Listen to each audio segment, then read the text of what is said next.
ଦିନେ ତା ପାଇଁ ଜାଗର ଜାଳିବାକୁ ଶିବ ମନ୍ଦିର ଯାଉଥିଲି। ଉପାସ ବି କରୁଥିଲି, ବ୍ରତ ବି ରଖୁଥିଲି। ସେ ବି ମୋ ପାଇଁ ସବୁକିଛି କରୁଥିଲା।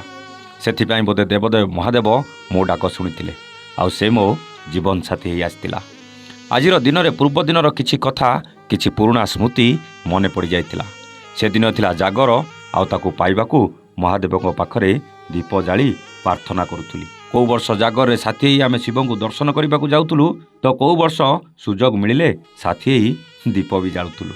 ପ୍ରେମ, ସ୍ନେହ ଆଉ ଭଲ ପାଇବାର ପବିତ୍ରତା ବୋଧେ ଆମକୁ ଏକାଠି କରିବାକୁ କେହି ଅଟକେଇ ପାରିନଥିଲେ। ପ୍ରଥମେ ରଙ୍ଗ ନମ୍ବରରୁ ପ୍ରେମ, ଆଉ ତାପରେ ପ୍ରଥମ ଦେଖାରେ ତା ପାଇଁ ମୁଁ ଥିଲି ପାଗଳ। ସେ ପ୍ରଥମ ଦେଖା ମୋ ପାଇଁ ଥିଲା ଅବିସ୍ମରଣୀୟ। ଧଳା ଡ୍ରେସ୍ ସାଙ୍ଗକୁ ଗୋରା ଗୋରା ଦେହ, କେଉଁ ଅପ୍ସରୀଠୁ କମ୍ ଦେଖାଯାଉନଥିଲା। ହେଲେ ତାକୁ ଦେଖିବାକୁ ଯେତିକି ଏକ୍ସାଇଟେଡ୍ ଥିଲି, ସେତିକି ଡର ବି ଲାଗୁଥିଲା।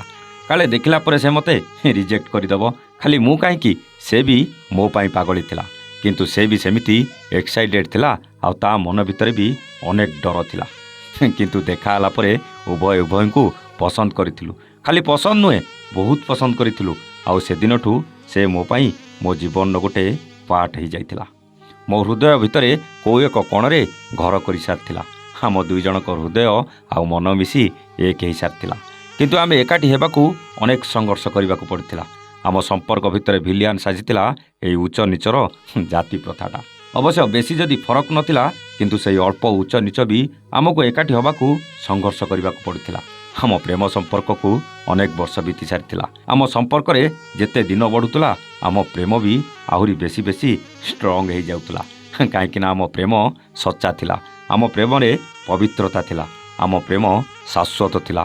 ଆଉ ଆମ ପ୍ରେମକୁ ଚିରନ୍ତନ କରିବାକୁ ଅନେକ ପ୍ରୟାସ କରୁଥିଲୁ। ଅନେକ ପୂଜା, ବ୍ରତ, ଉପାସ ବି କରିଛୁ।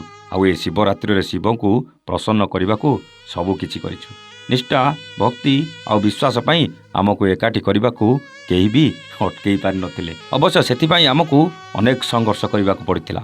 ଶେଷରେ ପ୍ରଭୁ ଆମ କଥା ଶୁଣିଥିଲେ, ଆଉ ଅନେକ ଝଡ଼ ଝଞ୍ଜା, ଘାତ ପ୍ରତିଘାତ ଭିତରେ ଆମେ ଦିନେ ଏକାଠି ବି ହେଇଥିଲୁ। 10 ଦିଗପାଳକୁ ସାକ୍ଷୀ ରଖି ଅଗ୍ନିର ହୋମ ନିଆଁରେ ତା ହାତରେ ଶଙ୍ଖା ଆଉ ମଥାରେ ସିନ୍ଦୁର ଦେଇ ତାକୁ ସବୁଦିନ ପାଇଁ ନିଜର କରିଥିଲି।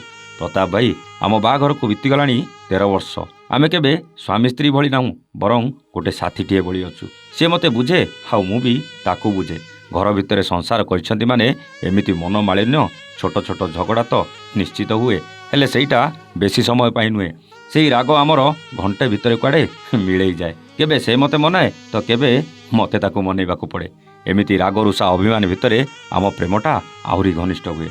ଏମିତି ରାଗରୁଷା ଅଭିମାନ ଭିତରେ ଆମ ପ୍ରେମଟା ଆହୁରି ଗଭୀର ହୁଏ ସିନା, କିନ୍ତୁ କମ୍ ହୁଏନି। ଗୋଟେ କଥା ଜାଣିଛନ୍ତି, ମୁଁ ଏବେ ବି ତାକୁ ମୋ ପ୍ରେମିକା ବୋଲି ଭାବେ, ଆଉ ସେ ବି ମୋତେ ତା ପ୍ରେମିକ ବୋଲି ଭାବେ।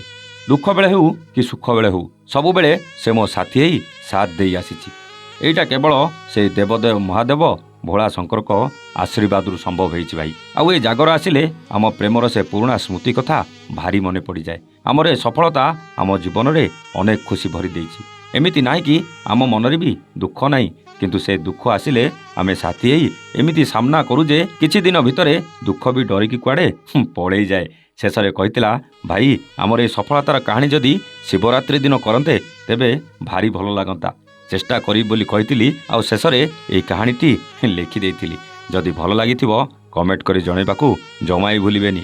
ରହୁଛୁ, ନମସ୍ତେ, ଜୟ ଜଗନ୍ନାଥ।